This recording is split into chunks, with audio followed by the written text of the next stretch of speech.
허리에도 닿지 않을 만한 조그만 녀석들이 시끄럽게도 떠들어댄다. 저출산이라고 말이 많지만 그런 현실 속에서도 얘네 부모님들은 애들을 잘만 만들어 낳아놨단 말이지. 귀엽게 생긴 애들 중에 유독 한 아이가 눈에 들어왔다. 조그만 녀석이 잘생기면 얼마나 잘생겼겠는가? 라고 말하기 쉽겠지만 그 녀석은 정말 귀여운 게 아니라 잘생겼다. 내가 아무리 남자를 좋아하는 사람이라고 해도 그런 젖비린내 난 아이한테 흑심을 품는 건 말도 안 되는 일이지만 그 녀석 아버지가 심히 궁금하긴 했다. 왠지 엄마보다는 아빠를 닮았을 것 같다는 생각이 내 마음대로 들어버렸고 나는 아이의 옷에 달린 이름표를 보았다. 유사랑. 그래, 선생님도 사랑이 사랑해. 그때는 몰랐다. 사랑이와 내가 장차 어떤 사이가 될지. 사랑이는 그러면서도 의젓하게 두 주머니에 손을 꼭 찔러 넣고 멋지게 짝다리를 짚고 서 있었다. 눈빛이 평범하지 않은 아이다. 살아있단 말이다. 저런 아이가 집중을 잘한다. 그리고 내 길지 않은 경력에 비추어 봤을 때 저런 애는 뭔가를 하고야만 한다. 난 벌써부터 사랑이에 대한 기대감이 폭증했다. 우리 사랑이는 씩씩하네? 엄마 아빠는 못 오셨어? 라는 질문 같은 뻔한 것은 하지 않았다. 이만한 애들은 내 쪽에서 먼저 묻지 않아도 별 시덥지 않은 소리까지 먼저 조잘거리며 다 털어놓는다. 그러나 사랑이는 달랐다. 네. 라고 한마디를 시크하게 던지고는 더 이상 말을 하지 않았다. 내가 지금까지 맡아본 학년은 6학년과 5학년뿐이었다. 1학년 아이들에 대해서는 잘 알지도 못하고 1학년 아이와의 밀당은 처음이다. 나는 사랑이가 스스로 말하기를 기다린 게 좋을지 아니면 내가 먼저 물어야 할지 알 수 없어서 전전긍긍했다. 그러다가 결국 별수 없이 내가 물었다. 사랑아, 집에 갈 때는 사랑이를 데리러 온 분이 계실까? 학교 앞에 길이 좀 위험하지? 막 차가 쌩쌩 달리고. 올 때는 어떻게 왔어? 사랑이는 쌩쌩이란 말이 유치하다는 듯이 웃었다. 그리고 가볍게 대답했다. 아빠가 학교 앞까지 데려다 주셨어요? 그러더니 정말로 궁금하다는 듯이 나를 바라보고 물었다. 선생님 나이에도 쌩쌩 달린다는 말을 써요? 어? 아니, 어른들이랑 얘기할 때는 안 쓰지. 근데 넌 애니까. 너 애 맞지? 이럴 때는 뭐라고 대답을 해야 하나 하다가 답할 타이밍을 어설프게 놓쳤다. 사랑이는 나를 보고 있지도 않았다.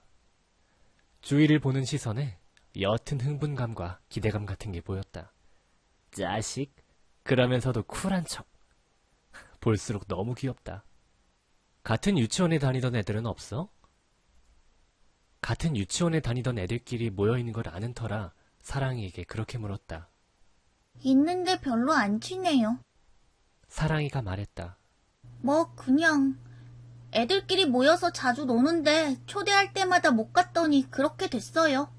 이 자식, 볼수록 시크하다. 왜 못 갔는지 물어보진 못했다. 물어보지 못한 질문들은 그냥 나 혼자서 답을 추측할 수밖에 없었는데 따돌림을 당할 것 같다거나 형편이 궁핍해 보이진 않았다. 입고 있는 옷이 다른 애들이 입은 것보다 좀 얇아 보이긴 했지만 그렇다고 철에 못 맞춘 옷이라고 하기에도 애매하고 가방도 우리 반 애들의 60% 이상이 들고 다니는 그런 가방을 갖고 있었다. 신발도 이번에 새로 산 신발 같고 상당히 비싼 제품이다. 다시 밀당이 시작됐다. 그래서 집에 갈 때 사랑이를 데리러 오실 분이 계셔? 저 아파트에 살아요. 사랑이가 말했다. 친절하게 손으로 아파트 쪽을 가리키면서. 엎어지면 코 닿을 곳에 있는 아파트였다. 인근에 있는 아파트 중에 가장 비싼 곳이기도 하다. 아이고, 얘기를 들을수록 모르겠는 거 투성이다. 이 녀석, 대체 정체가 뭐지? 그래도 길 건너는 거 위험할 텐데. 원래 잘 다녔어요. 두부랑 콩나물도 제가 사요. 길 건너에 있는 마트가 더 싸서 거기서 사거든요. 그러니까 사랑아, 선생님이 알고 싶은 건 입학식이 끝난 다음에 널 데리러 오실 분이 있냐고, 이 자식아! 난 결국 사랑이에게서 대답을 듣지 못했다. 다른 학부모들이 나와 이야기를 하고 싶어서 자꾸만 다가와서 말을 시킨 탓이었다. 그렇지 않았다면 의지의 한국인인 나는 사랑이한테 대답을 들었을 텐데. 뻔한 질문과 뻔한 대답을 하면서 우리는 서로 얼굴을 익혔다. 애들이 잘 먹고 잘 자라서 다들 귀엽고 얼굴도 좋고 발육 상태도 좋아 보였다. 1학년 담임이 된 걸 알고 걱정이 이만저만이 아니었는데 시간은 제법 잘 흘러갔고 별로 실수도 하지 않았다. 아이들은 귀여웠지만 말귀를 못 알아들었다. 그래도 크게 기대하지 않고 대했더니 실망감이 그리 크진 않았다. 이 녀석들도 언젠간 자라서 사람 구실을 할 수 있는 날이 오겠지.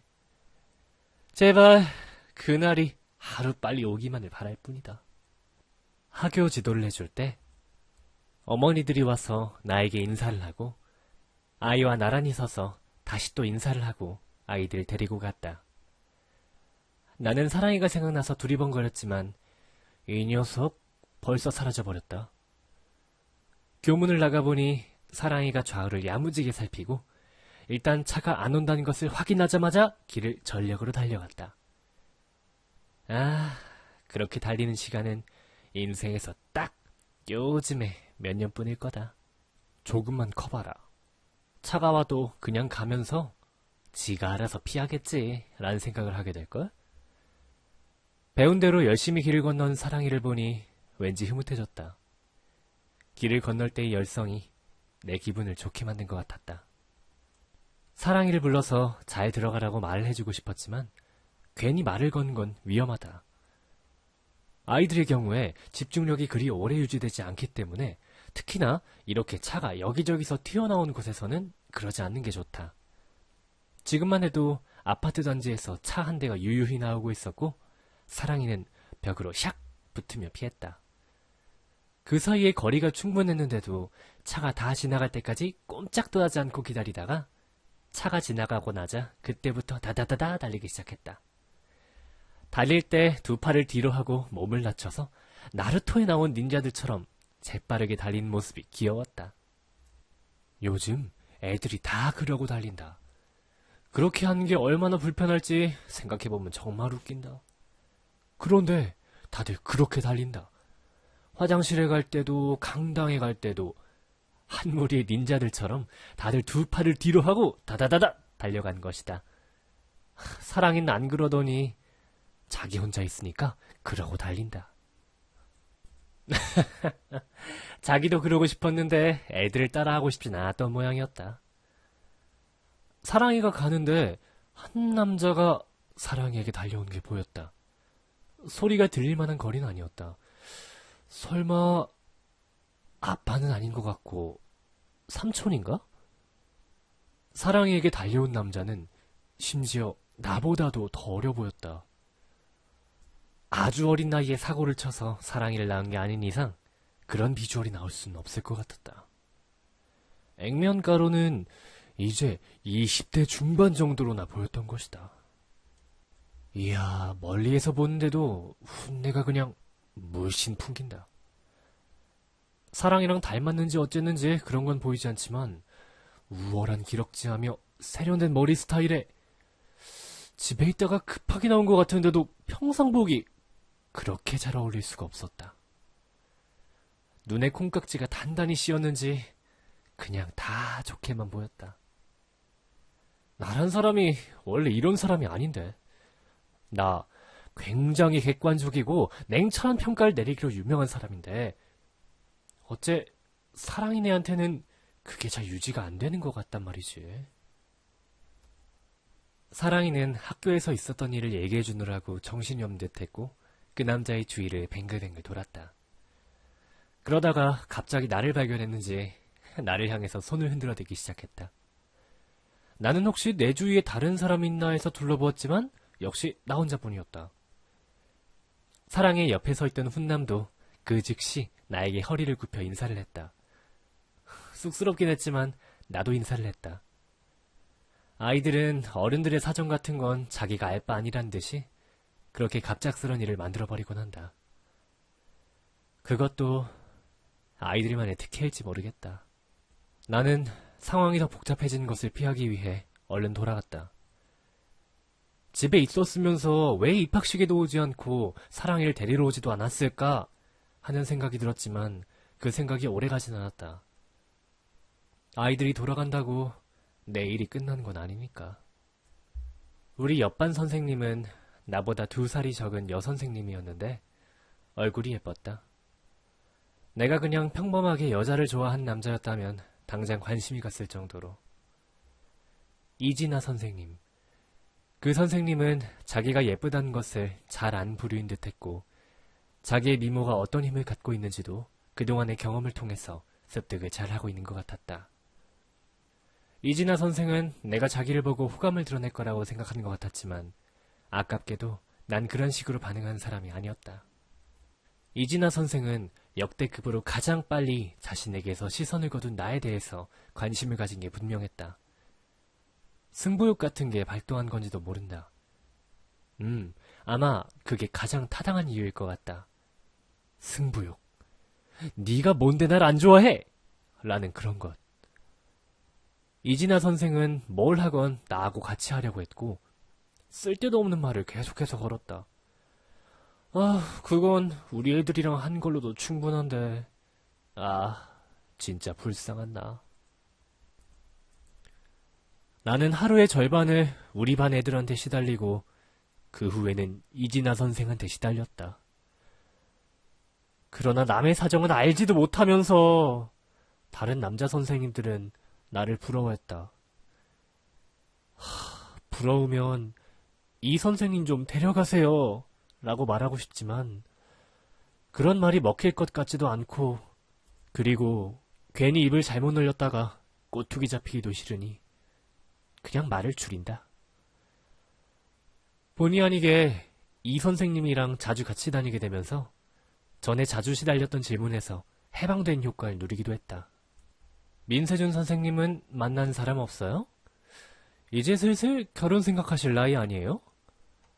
민세준 선생님처럼 잘생기신 분이면 주변에 있는 여자들이 가만 놔두지 않을 것 같은데. 민 선생님이 너무 눈이 높은가 보다. 그런 말들. 내가 남자를 좋아하는 성향을 가진 걸 모르는 사람들은 악의 없이 궁금해서 질문을 한 거겠지만 그런 질문을 받을 때마다 긴장이 되는 건 어쩔 수가 없었다. 혹시 내가 했던 어떤 특정한 행동이 의심을 사서 그런 식으로 떠보려고 물어보는 건 아닌가 하는 생각들이 자주 들었던 것이다.